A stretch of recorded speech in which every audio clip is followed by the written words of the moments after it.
American Mariachi is set in the 1970s, and it focuses on a group of young American women of Latinx heritage who decide to perform mariachi. It's a play that has at its center family and tradition and history, as well as a sense of forward motion and change. And the original mariachi uniform was not this beautiful, very decorated, very expensive and shiny outfit.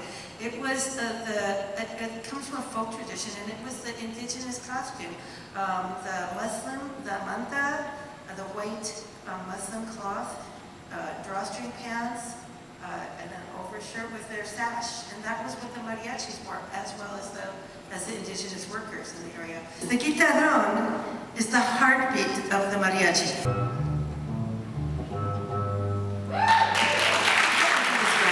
La vihuela.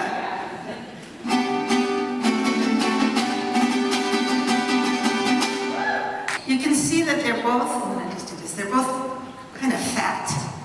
They look kind of pregnant.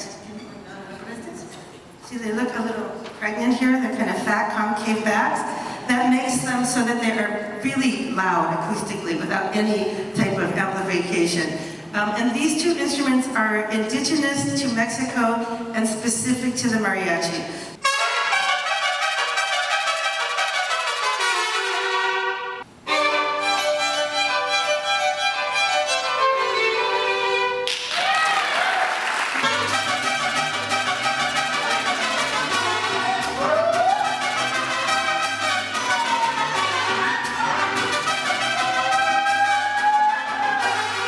Si negaras mi presencia en tu vivir, bastaría con abrazarte. Soy tan pobre que otra cosa puedo dar. Hace 1000 años.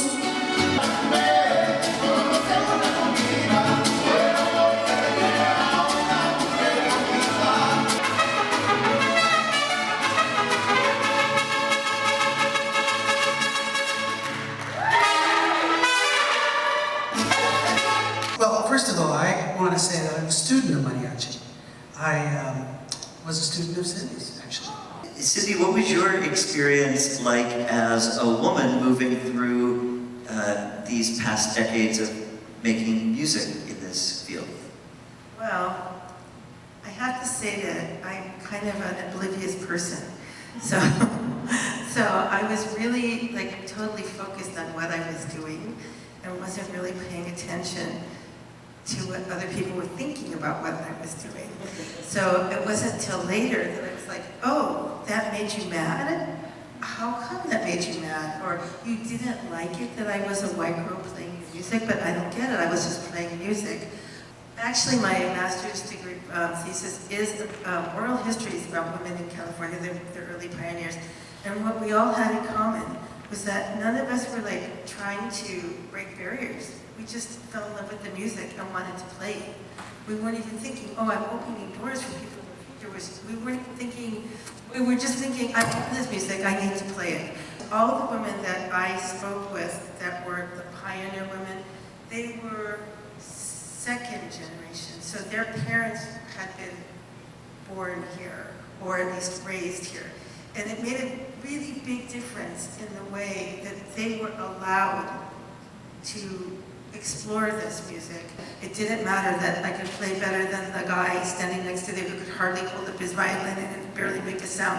He was always going to be a better mariachi than me because I couldn't possibly do it because I was a woman. Actually, that same person told me 10 years later after a concert with the Reina de los Ángeles, he came up to me and he said, "Tú eres mi ídolo." He said, "You are my idol." Which meant, I guess I made it.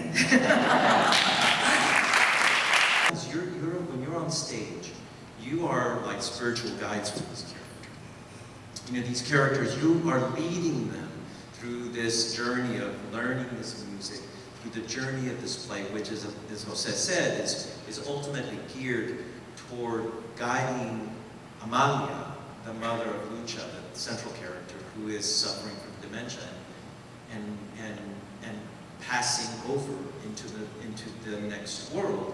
And Tia Carmen, who Maria plays, is literally the person that guides her over. And I said, all of you are instrumental in guiding these characters, in guiding Amaya to the next world. And that is a beautiful and unique thing about Mexican culture that I wish all cultures could embrace more. The notion that, you know, when we leave this world, it isn't the end, it's the beginning of another one. And I suppose in our respective, you know, faith cultures, there are elements of that, right? But in Mexican culture, the Day of the Dead and all that, it's a thing to celebrate.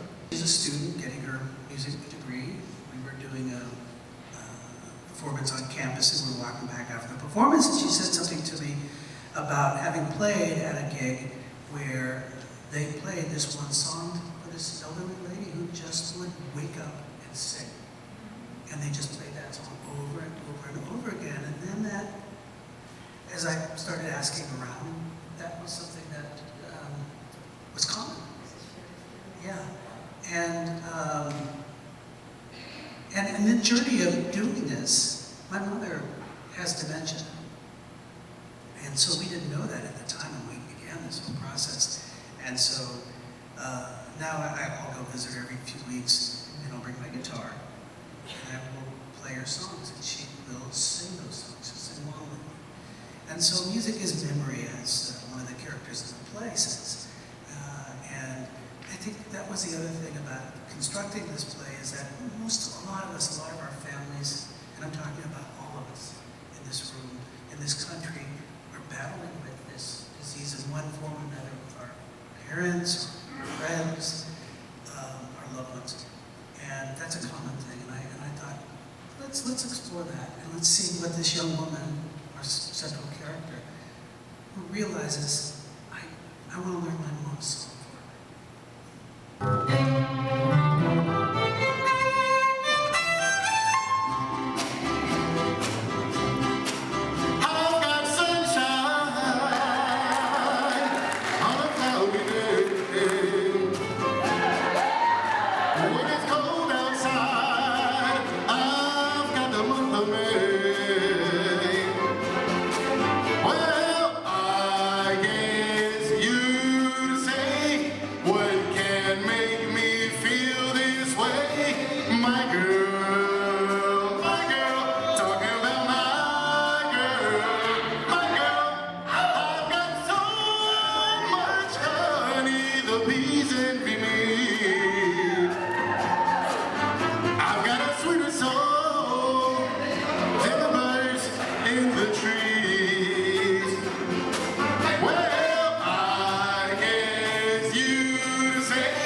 What can